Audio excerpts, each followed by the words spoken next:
오늘을 사랑하는 묵상 시간입니다. 오늘 본문 말씀 요한복음 5장 3절과 4절입니다. 그 안에 많은 병자, 맹인, 다리 저는 사람, 혈기 마른 사람들이 누워 물의 움직임을 기다리니 이는 천사가 가끔 못에 내려와 물을 움직이게 하는데 움직인 후에 먼저 들어가는 자는 어떤 병에 걸렸든지 낫게 되밀어라. 자, 우리 예수님의 사역을 보면 주로 많은 시간 갈릴리에서 말씀도 전하시고 또 병자도 많이 낫게 하셨음을 보게 되죠. 그리고 예루살렘에는 그저 1년에 몇 차례씩 행사가 있을 때마다 올라가셔서 말씀을 전하시고는 바로 내려오셨습니다. 자, 우리가 생각하기에 예루살렘을 주 무대로 사용하셔서 사역을 하시면 더 효과가 컸을 것 같은데 우리 예수님은 거의 대부분의 시간을 갈릴리에서 보내셨음을 보게 됩니다. 물론 예수님께서 그렇게 하신 이유가 있었죠. 그 이유는 예루살렘 사람들이 너무 잘 알기 때문입니다. 예루살렘 사람들은 할 수만 있으면 이 예수님을 영웅시해서 정치적으로 이용하려고 했습니다. 예수님은 그것을 너무나도 잘 알고 계셨기 때문에 예루살렘을 완전히 외면하신 것은 아니지만 이 활동의 주 무대로 사용하시지 않으셨던 것입니다. 자, 이것을 보면 예수님께서 예루살렘 사람들에 대하여 두 가지 마음을 가지신 것을 봅니다. 한편으로는 예수님께서 이들을 똑같은 한 영혼으로 사랑하시면서 또 다른 한편으로는 이 사람들이 순수하게 예수님의 말씀을 받아들이지 않는 것에 대한 안타까운 마음도 있었던 것입니다. 그리고 예수님은 이 예루살렘 사람들의 정치적인 성향을 늘 조심하셨습니다. 예수님은 끝까지 순수하게 그 말씀 중심의 사역으로 남기 원하셨지만 그들은 그런 예수님의 마음을 이용하기를 원하셨던 것이죠. 자, 이런 예루살렘을 향하기 위해 여러 개의 문이 있었는데요. 그 문마다 이름들이 있었습니다. 오늘 본문의 속에 보면 양문이라고 등장하죠. 이 양문이라고 하는 문은 북동쪽에 있는 문이고 가까운 곳에 양의 시장이 있어서 사람들이 그 양을 데리고 이 문으로 많이 왔기 때문에 양문이라 붙여진 것 같습니다. 자, 이 양문 옆에는 베데스다라는 큰 못이 있었습니다. 그 못 옆에 행각이 5개가 있었고 거기에 많은 병자들이 있었음을 오늘 본문에 보여주고 있죠. 이 베데스다라는 말은 이 베드 애쉬다라는 말에서 나온 것인데요. 이 애쉬다라는 말은 뿜어 나온다라는 뜻을 가지고 있습니다. 아마도 이 베데스다는 속에서 물이 뿜어져 나오는 못이었던 것 같습니다. 그래서 물이 전체적으로 회전을 하거나 움직이는 것처럼 보였던 것 같은데 사람들은 천사가 내려와서 그 못을 움직이게 했다고 믿은 것 같습니다. 사람들은 천사가 물을 움직이게 할 때 누구든지 가장 먼저 물에 들어가는 자는 무슨 병이든지 다 낫는다는 그런 미신을 갖고 있었던 것이죠. 그래서 이 못에서 병의 치료를 받기 위해서 아주 많은 병자들, 소경들, 또 다리를 쓰지 못하는 분들이 이 5개의 행각에서 아예 살고 있었던 것입니다.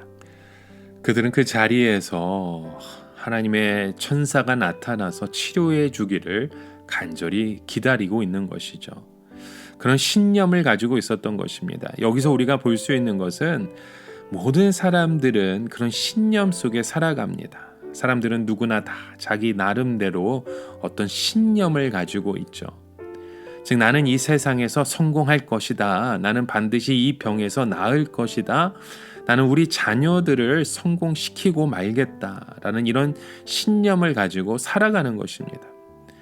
그런데 이 신념들의 근거가 있을 때가 있는가 하면 전혀 근거가 없는 때도 있습니다.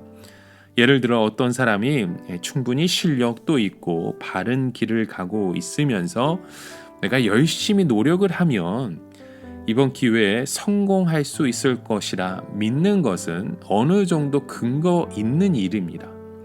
그러나 전혀 실력도 준비되어 있지 않으면서 자기가 성공할 것이라고 믿는다면 이건 전혀 근거가 없는 신념이 되는 것이죠. 그래서 사람들은 자기 자신이 가지고 있는 신념이 근거 있는 것이 되게 하려면 자기 자신을 객관적으로 정확하게 평가해 보는 것이 필요합니다. 즉 나의 실력이 어느 정도가 되는지 시험을 쳐서 점수를 봐야 하는 것이고 이 병이 어느 정도인지 진찰을 받아서 정확한 결과를 받는 것입니다. 그런데 오늘날 많은 사람들이 그런 객관화의 과정을 생략해버리고 자기 혼자의 희망사항을 이루어지기를 바라고 믿는 경향이 점점 많아집니다.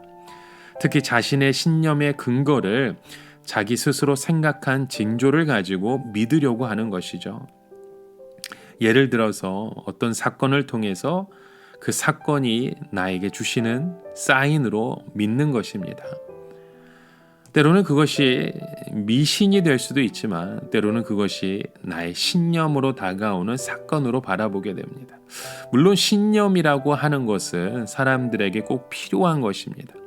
그것이 우리에게 희망을 주기도 하고 오랜 시간 견뎌낼 수 있는 힘을 주기도 합니다. 그러나 문제는 그 신념이 근거가 없는 것일 때에는 그것의 올무가 되어서 벗어나지 못하고 계속해서 끌려가게 된다는 것이죠. 이 베데스다의 못이 이상하게 움직였던 것은 사실입니다.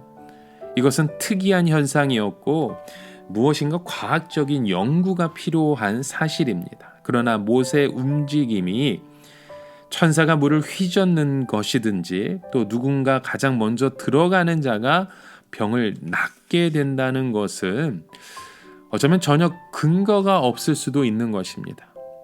아마 처음에 그 목가에는 많은 사람들이 모이지 않았을 것입니다. 그러나 몇몇 사람들이 그런 희망을 가지고 모이기 시작했다가 이러한 희망을 가지고 마치 이것이 기정사실인 것처럼 믿어졌을 때 나중에 다른 곳에 있던 많은 병자들까지 몰려오게 만든 것이었죠. 여러분 우리가 알아야 될 것은 희망사항 자체가 기적은 아닙니다. 기적은 우리가 무턱대고 희망한다고 나타나는 것이 아닙니다. 그러나 사람들은 이런 희망마저 없으면 무너질 수밖에 없기 때문에 아닌 줄 알면서도 오게 되는 것이죠. 여러분 오늘 우리의 삶 가운데 우리가 희망하는 일들 또 희망하고 원하는 그 기대를 가지고 무작정 나온 것은 없으십니까? 희망사항 자체가 기적은 아닙니다. 하지만 우리가 하나님의 말씀 속에 하나님의 그 뜻을 사모한다면 여러분 우리의 삶 가운데도 기적은 일어날 수 있습니다. 무엇보다도 우리의 희망사항이 아닌 하나님의 말씀에 순종함으로 하나님의 그 뜻을 이루어 가시는 저와 여러분 되시게 주님의 이름으로 간절히 축원합니다.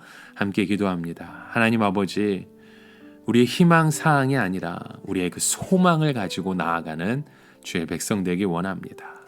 아무리 오래된 병자라 할지라도 하나님의 말씀이 계시면 일으켜 세우는 것처럼 오늘 우리의 삶 가운데 희망사항만 벌어보는 것이 아니라 하나님의 말씀을 통해 우리의 삶이 치유되는 그 일들을 보여주시옵소서. 예수님의 이름으로 기도드립니다. 아멘.